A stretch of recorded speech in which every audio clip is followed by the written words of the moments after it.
முருக பக்தர்கள் அனைவருக்கும் அடியனின் வணக்கம். சக்தியும் நானும். இன்று உங்களுக்காக கொண்டு வந்திருக்க பதிவு மிகவும் சிறப்பானது, உங்களுக்கு பயனளிக்கக்கூடியதாக இருக்கும். கண்டிப்பாக உங்களுடைய வாழ்க்கையில் ஒரு முன்னேற்றத்தை தரக்கூடிய வகையில் இந்த பதிவானது அமையும் அப்படிங்கிறதுல எந்த சந்தேகமும் இல்லை. நம்ம சேனலை இது வரைக்கும் சப்ஸ்கிரைப் பண்ணவங்க அனைவருக்குமே நன்றி. சப்ஸ்கிரைப் பண்ணாதவங்க சப்ஸ்கிரைப் பண்ணிக்கோங்க. வாங்க பதிவுக்குள்ளே போகலாம். பலவிதமான வழிபாடு முறைகள் இருந்த போதிலும் கூட விரைவாக நமக்கு பலன் கிடைக்கணும், விரைவான ஒரு பலன் தரக்கூடிய வழிபாடு முறை அப்படின்னு எடுத்துக்கிட்டாலே அது அபிஷேக முறை தான். கண்டிப்பாக எந்த தெய்வமாக இருந்தாலும் அந்த விக்கிரகத்திற்கு நம்ம அபிஷேகம் செய்யும் பொழுது அதனுடைய சக்தியானது பன்மடங்காக பெருகும் அப்படிங்கிறது நம் முன்னோர்களுடைய வாக்கு. அதன் அடிப்படையில் தான் இன்று வரைக்கும் நம்ம அபிஷேகம் அப்படிங்கிற ஒரு முறையை பின்பற்றுறோம். இந்த அபிஷேகம் செய்யும் பொழுது பல பொருட்களை வச்சு நாம் அபிஷேகம் செய்கிறோம். எதற்காக அந்த பொருட்களை வைத்து நாம் அபிஷேகம் செய்கின்றோம் அப்படிங்கிற விஷயத்தை நாம் தெரிஞ்சுக்கிட்டோம் அப்படின்னா கண்டிப்பாக அது பல விதத்திலையும் நமக்கு பயனளிக்கக்கூடியதாக அமையும். அதற்காக தான் இந்த பதிவு உங்களுக்கு.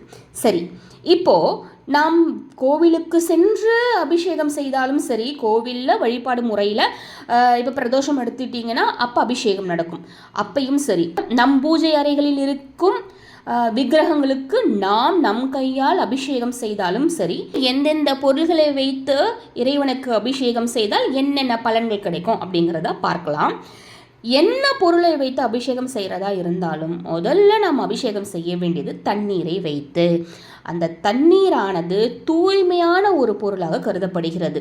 பஞ்சபூதங்களில் ஒன்றாக இருக்கக்கூடிய இந்த தண்ணீருக்கு இருக்கிற சக்தியானது அதீதமானது. அதனால முதல்ல நம்ம அபிஷேகம் செய்ய வேண்டியது தண்ணீரை வைத்து தான். சுத்தமான தண்ணீரை வைத்து நாம் செய்யும் அபிஷேகமானது நமக்கு என்ன தரும் அப்படின்னு பார்த்தீங்கன்னா, சும்மா இல்லைங்க, காரிய சித்தியை தரும். கோவில்களில் நடக்கும் போதும் சரி, நீங்கள் குடத்தில் தண்ணி எடுத்து கொடுக்கலாம். வீடுகளில் நம்மால் எந்த பொருளுமே வைத்து அபிஷேகம் செய்ய முடியல அப்படின்னாலும் நம்ம வச்சிருக்க விக்கிரகங்களுக்கு வாரத்திற்கு ஒரு நாள் அந்த தெய்வத்திற்கு ஏற்ற நாளாக கூட இருக்கலாம். அந்த நாளன்று அந்த விக்கிரகத்தை எடுத்து சுத்தமான தண்ணியில் கழுவி மஞ்சள் குங்குமமும் சந்தன குங்குமமும் வச்சு வைக்கிறதுங்கிறதே உங்களுக்கு நல்ல பலனை தான் தரும். முதல்ல தண்ணீர். அடுத்து சொல்ல போகிறது என்ன அப்படின்னு பார்த்தீங்கன்னா, நான் வரிசையாக சொல்லலை, நான் விஷயங்களை சொல்கிறேன். நெய்யால் அபிஷேகம் பண்ணால் என்ன நடக்கும்? ஒருவேளை நம்ம நெய்யை அபிஷேகத்தில் கொடுத்தாலும் சரி, நம் கையால் வாங்கி பூஜை அறையில் இருக்கும் தெய்வங்களுக்கு விக்கிரகங்களுக்கு நாம் செஞ்சாலும் சரி, நெய்யால் அபிஷேகம் செய்கிறோம் அப்படின்னா மன அமைதி பெறுவோம். மன அமைதி பெறதுக்கு நம்ம நெய்யால் அபிஷேகம் செய்யலாம். அடுத்து சுத்தமான பசும்பால் வைத்து அபிஷேகம் செய்வோம். இந்த சுத்தமான பசும்பால் வைத்து அபிஷேகம் செய்வதால் பலன் என்னன்னு பார்த்தீங்கன்னா, ஆயுள் அதிகரிக்கும். இப்போ நம்ம வீடுகளில் யாராவது உடல்நிலை சரியில்லாமல் இருக்காங்க அப்படிங்கிற பட்சத்துலையோ, இல்லை உங்களுடைய சொந்தக்காரங்கள் நெருங்கிய நண்பர்கள் யாராக இருந்தாலும் சரி உடல்நிலை சரியில்லாமல் இருக்காங்க அப்படிங்கிற பட்சத்தில் பிரதோஷத்திற்கு அவர்கள் கையால் பால் வாங்கி கொடுக்கும் பொழுது அவங்களுடைய உடல்நிலையானது விரைவாக குணமடையப்படும் அப்படிங்கிறது ஒரு நம்பிக்கை. அதே போல தான் வீடுகளில் நாம் பாலபிஷேகம் செய்யும் பொழுது நம் இல்லத்தில் யாரெல்லாம் இருக்கோமோ அவர்களுடைய ஆயுளானது அதிகரிக்கும். அடுத்து குடும்ப ஒற்றுமை மேலோகணும். அதே மாதிரி குடும்ப ஒற்றுமை மேலோங்கிறது மட்டும் இல்லாமல் மகிழ்ச்சியான ஒரு சூழல் நிலவணும் அப்படின்னா இளநீர் அபிஷேகம். இளநீருங்கிறது ஒரு குளிர்ச்சியான ஒரு பொருள். இந்த இளநீரை வைத்து நாம் அபிஷேகம் செய்யும் பொழுது கண்டிப்பாக அந்த தெய்வமானது மிகவும் மகிழ்ச்சி அடையும், மன குளிர்ச்சி அடையும். அப்போ என்ன பண்ணுவாங்கன்னா நம்மையும் அதே போல் மகிழ்ச்சி அடைய சேர்ப்பார்கள். ஒற்றுமை நிலவனம் மகிழ்ச்சியாக இருக்கணும்னா பிரதோஷ காலங்களில் கூட நீங்கள் ஒரு இளநீர் வாங்கி கொடுக்கலாம். அடுத்து பலவிதமான தீர்க்க முடியாத பிரச்சனையாக இருக்குது, என்ன பண்ணுறதுனே புரியல, அந்த லெவலில் கஷ்டத்தில் இருக்கிறோம் அப்படிங்கிற பட்சத்தில் அந்த பிரச்சனைகள் அனைத்திற்குமே எனக்கு ஒரு தீர்வு வேணும் அப்படின்னா நீங்கள் நல்லெண்ணெயை வைத்து அபிஷேகம் செய்யலாம். அதே போல் நான் சொல்கிற மாதிரி தான் பிரதோஷ காலத்தில் நீங்கள் நல்லெண்ணெய் வாங்கி கொடுத்தீங்கன்னா இதே பலன் பன்மடங்கு கிடைக்கும். நான் ஏற்கனவே சொல்லியிருப்பேன், நம் வீடுகளில் அமர்ந்து செய்கிற ஒரு விஷயத்திற்கும் கோவிலில் போய் செய்கிற விஷயத்திற்கும் பல பல பல மடங்கு, பல கோடி மடங்கு நமக்கு அது பலனை தரும். அதனால் நீங்கள் கோவிலுக்கு போகும்பொழுதும் இந்த முறையை பின்பற்றுவதற்கு நீங்கள் முயற்சி செய்யுங்க. அதே போல் கடல் போல் எனக்கு கடன் இருக்குங்க, ஏங்க 1-2 கடன்னா பரவாயில்லைங்க, கடல் போல் எனக்கு கடன் இருக்குங்க, அதிலிருந்து எப்படிங்க நான் மீண்டு வர்றது அப்படின்னா நீங்கள் அரிசி மாவு வைத்து அபிஷேகம் செஞ்சீங்க அப்படின்னா கடல் போல இருக்கிற உங்களுடைய கடன் தொல்லையும் கூட எப்படி அரிசி மாவானது நீரில் கரைத்து அபிஷேகம் செய்யும் பொழுது இருக்கிற இடம் தெரியாமல் போகுதோ அதே மாதிரி இருக்கும் இடம் தெரியாமல் உங்களுடைய கடனானது போகும். ஆனால் நீங்கள் அந்த கடனை வச்சுருந்தீங்க அப்படின்னு உங்களுடைய நினைவில் இருக்க வச்சுட்டு தான் அது போகும். எப்படி அரிசி மாவானது தன்னுடைய தடத்தை விட்டுட்டு போகுதோ அது போல். அதனால் இது நம்ம வீடுகளில் செய்கிறத விடவோ பிரதோஷ காலம் அப்படிங்கிறது நல்ல பலனை தரக்கூடியது, வெற்றியை தரக்கூடியது, உங்களுடைய தேவைகளை பன்மடங்கு பூர்த்தி செய்யக்கூடியது. அதனால தான் நான் பிரதோஷத்திற்கு நீங்கள் இதை கொடுக்கணும் அப்படின்னு நான் சொல்கிறேன். அதை தவிர்த்து நீங்கள் எப்போ வேணும்னாலும் எந்த கோவிலில் எந்த தெய்வத்துக்கு வேணும்னாலும் அபிஷேகம் செய்யும் பொழுது இந்த பொருள்களை வைத்து செய்யும் பொழுது அந்த பலன்கள் உங்களுக்கு கிடைக்க தான் செய்யும். சரி, இப்போ இந்த கடன் தொல்லையிலிருந்து விடுபடணும் அப்படின்னா அரிசி மாவுனால நீங்கள் அபிஷேகம் செய்யணும். இந்த அரிசி மாவு அபிஷேகத்தை பொறுத்த வரைக்கும் நான் என்ன சொல்லுவேன்னா, கண்டிப்பாக பிரதோஷ காலத்தில் ஒவ்வொரு பிரதோஷத்திற்கும் கொண்டு போய் உங்கள் கையால் கொடுங்க. கண்டிப்பாக உங்களுடைய கடன் தொல்லை இல்லாமல் போகும். அது பலரும் கண்கூடாக பார்த்த உண்மை. அடுத்து ஒரு நல்ல பசு தயிர், நல்ல ஒரு பசு தயிரை வைத்து அபிஷேகம் செஞ்சால் என்ன நடக்கும் அப்படின்னு பார்த்தீங்கன்னா, குழந்தை பாக்கியம் கிடைக்கும். எப்பொழுதுமே உங்கள் வீட்டில் இருக்கும் விக்கிரகங்களுக்கு கூட நீங்கள் தயிரை வைத்து அபிஷேகம் செய்யும் பொழுது குழந்தை பாக்கியமானது கிடைக்கும். அது உங்களுக்கு கிடைக்குமா அப்படின்னு கேட்டால், நீங்கள் யாருக்காக கேட்குறீங்களோ அவங்களுக்கு கிடைக்கும். யாருக்கு குழந்தை பாக்கியம் வேண்டுமோ இந்த பிரதோஷ வழிபாட்டின் பொழுது உங்கள் கையால் தயிரை கொண்டு போய் கொடுங்க. அதுவும் என்ன கேட்டிங்கன்னா நான் என்ன சொல்லுவேன்னா, பேக்கெட் தயிரை வாங்கி கொண்டு போய் கொடுக்கறதுக்கு பதிலாக உங்கள் வீட்டில் முன்னாலே பால் வாங்கி, பசும்பால் கண்ணுக்கு நேரம் நமக்கு தெரியும் இல்லையா வாங்குறது, பசும்பால் வாங்கி அதை காய்ச்சி புறக்கு ஊற்றி அதை தயிராக்கி ஒரு டப்பாவில் எடுத்துகிட்டு போய் உங்கள் கையால் கொடுங்க. அது ஒரு நல்ல பலனை உங்களுக்கு தரும். அதை நீங்கள் கண்கூடாவே பார்க்கலாம். அடுத்து மனதில் தோன்றுகின்ற இனம் புரியாத பயம், பிரச்சனை என்னன்னு தெரியலங்க, ஏதோ ஒரு பயம் இருந்துக்கிட்டே இருக்குது. என்ன ஆகுமோ எப்படின்னுட்டு. இல்லை சில பேருக்கெலாம் இரவில் பயமாக இருக்குது, ஏதோ மிரட்டுற மாதிரி இருக்குது, அந்த மாதிரிலாம் கூட சொல்லுவாங்க. எந்த பயமாக இருந்தாலும் சரி, நிறைய பேருக்கு ஒரு விஷயம் நடக்க போகுதுன்னா அதற்கு முன்கூட்டியே பயமாக கூட காட்டி கொடுப்பாங்க நம் முன்னோர்கள் அல்லது இஷ்ட தெய்வங்கள் அந்த மாதிரி.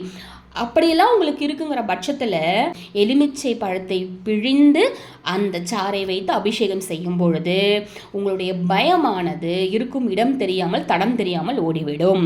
இதே போல தான் நீங்கள் அபிஷேகத்திற்கு கொடுக்கும் பொழுதும் இந்த எலுமிச்சை சாறை கொடுக்குறீங்கன்னா அதே பலன் பன்மடங்காக கிடைக்கும்.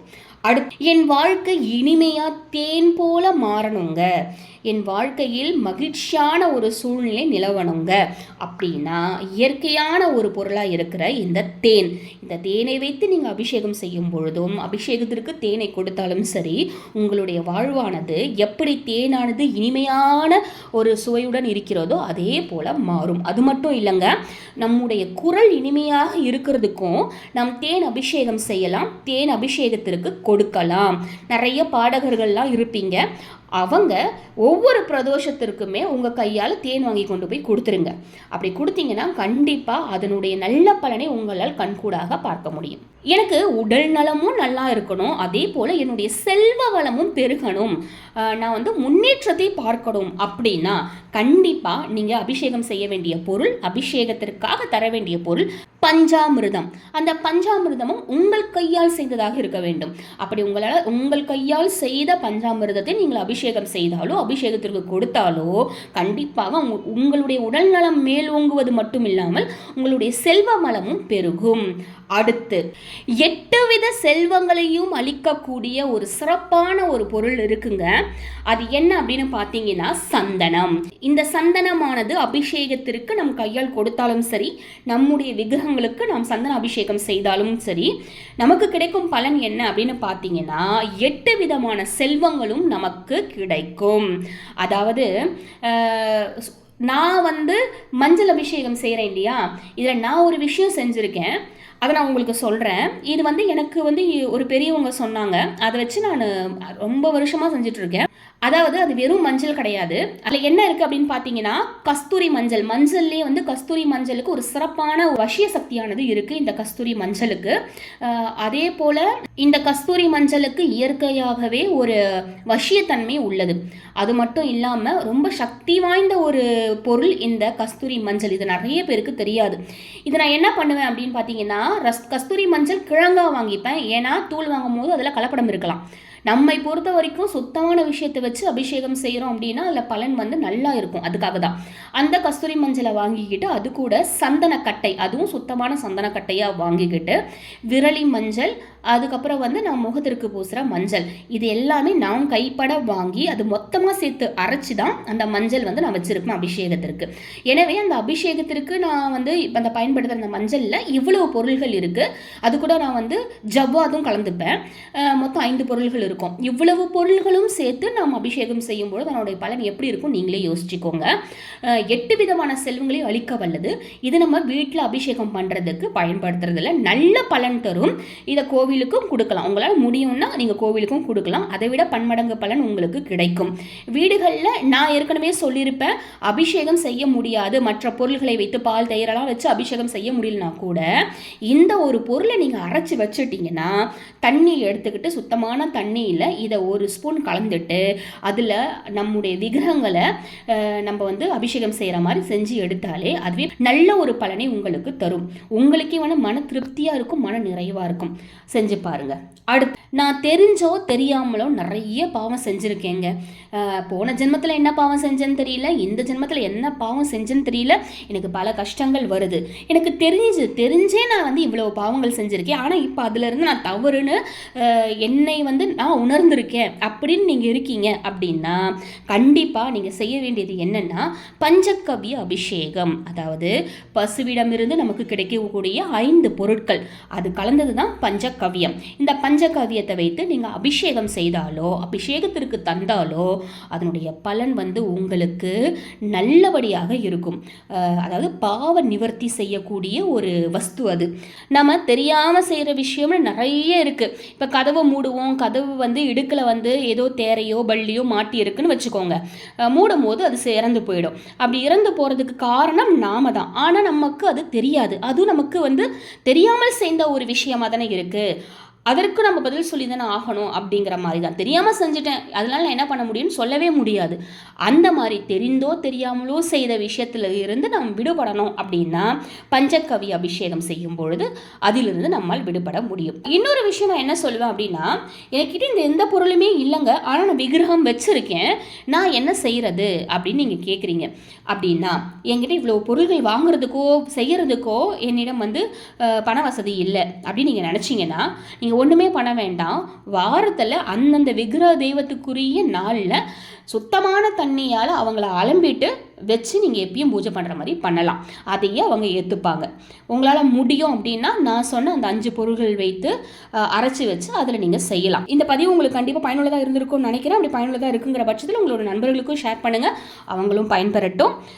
நம்ம சேனலுக்கு சப்ஸ்கிரைப் பண்ண உங்கள் அனைவருக்குமே நன்றி. சப்ஸ்கிரைப் பண்ணாதவங்க சப்ஸ்கிரைப் பண்ணிக்கோ. கண்டிப்பாக நல்ல நல்ல பயனுள்ள பதிவுகள் உங்களை தேடி வரும் நம் சேனலில் என் மூலமாக. மீண்டும் ஒரு நல்ல பதிவுடன் நான் உங்களை சந்திக்கிறேன். நன்றி. ஓம் முருகா. Subscribe.